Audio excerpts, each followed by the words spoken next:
I never thought I'd be writing about my marriage falling apart at 34. For 7 years, my wife and I shared what I believed was a perfect life. We had our careers, a beautiful home in Colorado, and everything seemed to be going exactly as planned. We met in our mid-20s, dated for 2 years, and got married when she was 23 and I was 28. Last spring, my world changed when I lost my father unexpectedly to a stroke. The following months were incredibly difficult.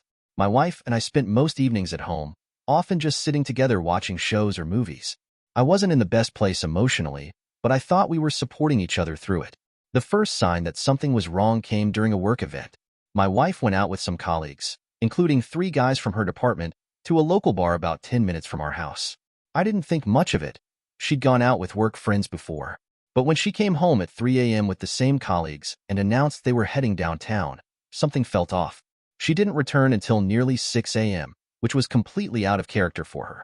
A week later, she told me she was going to a festival with her sister. She left without saying goodbye while I was in the shower. When she came home that evening, she was crying. I immediately tried to comfort her, but her first words shocked me. I want a divorce. We talked that night, and I directly asked if there was someone else. She denied it. She claimed she'd been unhappy for a long time, though she'd never once mentioned any problems with our marriage. After our conversation, she packed some things and went to stay with her sister. For days later, when we met to discuss arrangements for our dog, neither of us could keep him full-time, so he's staying with my aunt. I confronted her again about cheating. This time, she admitted it. She'd been seeing someone from her office for the entire week between that work night out and when she left. She said she thought she was in love with him. When I asked what made him so special, all she could say was that they had a connection. She also mentioned feeling like she was going through some kind of quarter-life crisis, saying she didn't know what she wanted anymore. Within days of leaving, she dyed her hair bright red, started taking motorcycle lessons, and became someone I barely recognized. I tried reaching out to her for the first couple of weeks, hoping to understand what happened and maybe save our marriage. But she either ignored my messages or replied with cold, short answers. It was like the last 7 years meant nothing to her. The woman I'd shared my life with, who I'd supported through college and celebrated every milestone with, suddenly treated me like a stranger. At first, I thought maybe it was just a phase, something she'd snap out of once the excitement wore off. But as weeks passed, it became clear this was more than just a temporary lapse in judgment. She still hasn't officially filed for divorce, and neither have I, but she's still seeing him. I can't keep living in this limbo, where I'm technically married but completely abandoned. Sometimes I think about filing for divorce myself, but then I worry I might regret moving too quickly. The hardest part is that I'm not even sure if I want to save the marriage anymore.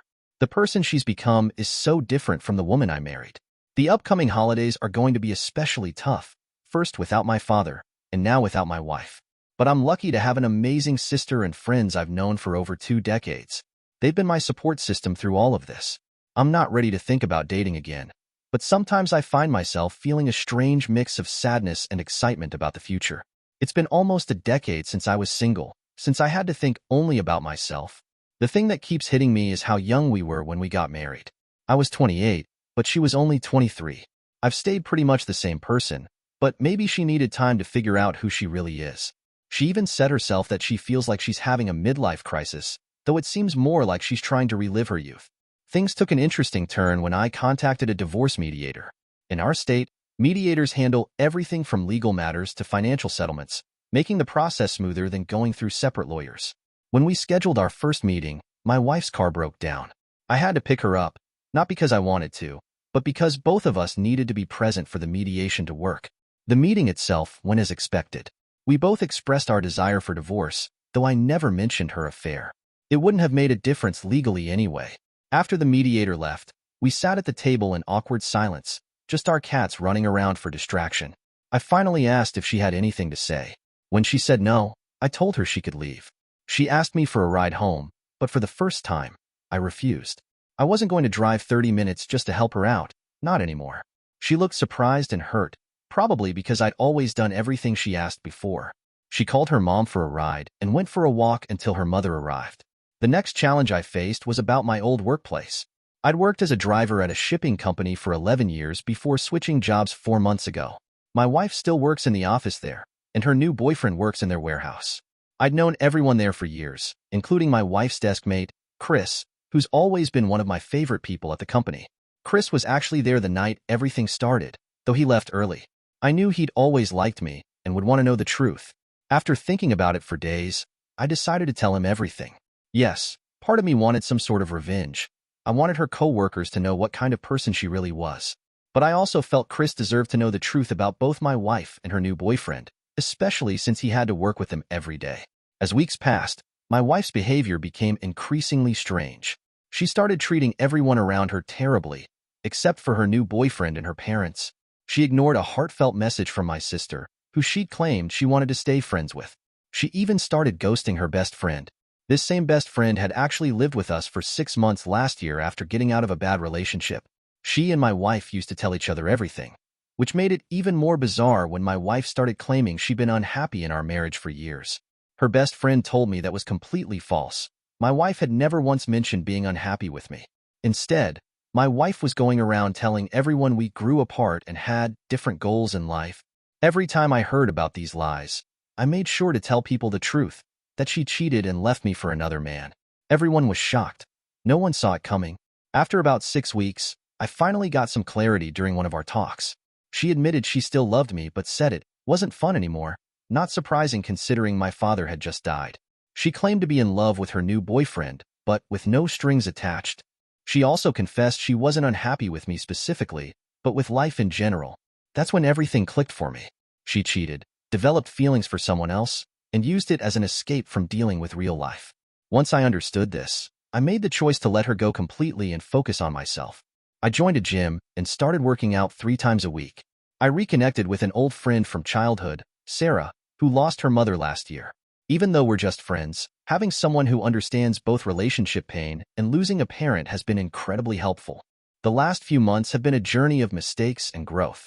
At first, I made all the classic errors: begging, pleading, getting angry, and feeling completely lost. This went on for about 2 months until I finally got my head straight. I told her I'd be open to talking and maybe even working things out, but I couldn't promise anything. Then I did the hardest thing. I stopped reaching out to her completely. The only times I contacted her were about divorce paperwork or house-related issues. Instead of sitting around feeling sorry for myself, I decided to make changes. I'd always been on the skinny side, so at 34, I started seriously working out for the first time in my life. 4 times a week, without fail, I hit the gym. After 3 months, I started seeing real changes, not just in my body, but in my confidence too. What started as a distraction turned into something that actually made me feel good about myself. The house situation worked out in my favor. I talked to the bank and got approved for a higher mortgage. I'll have to pay my wife about $65,000 for her share, but after that, I'll own a $300,000 house outright. Meanwhile, she's officially living with her mom, though I hear she spends most time at her boyfriend's place. Speaking of her new life, karma started working its magic. Their perfect little romance isn't so perfect anymore.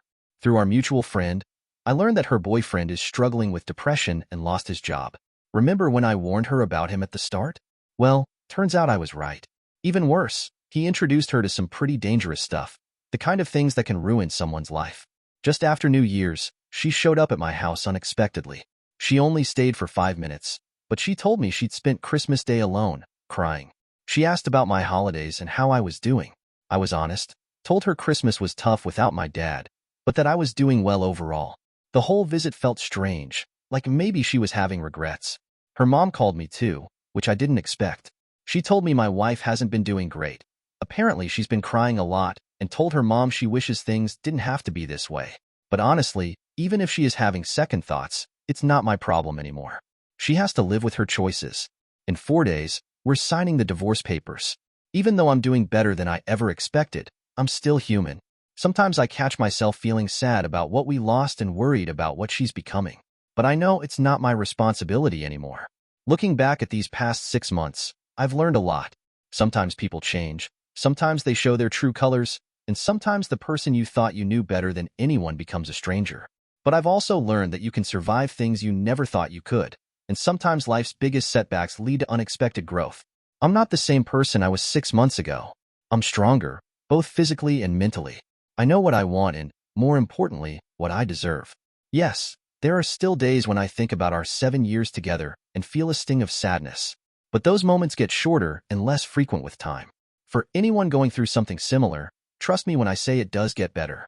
Focus on yourself, surround yourself with good people, and remember that time really does heal. You might not be able to control what happened to you, but you can control what you do next. As for me, I'm moving forward. The house will be mine. I'm in the best shape of my life, and I'm actually starting to get excited about what the future might hold. Sometimes the end of one chapter is just the beginning of a better one. Thank you for watching. If you enjoyed this story, please hit that subscribe button. Don't forget to give it a thumbs up and share it with friends or family who might enjoy it too. Your support means a lot. And if you have any thoughts, questions, or story ideas, drop them in the comments below. I'd love to hear from you. See you in the next story.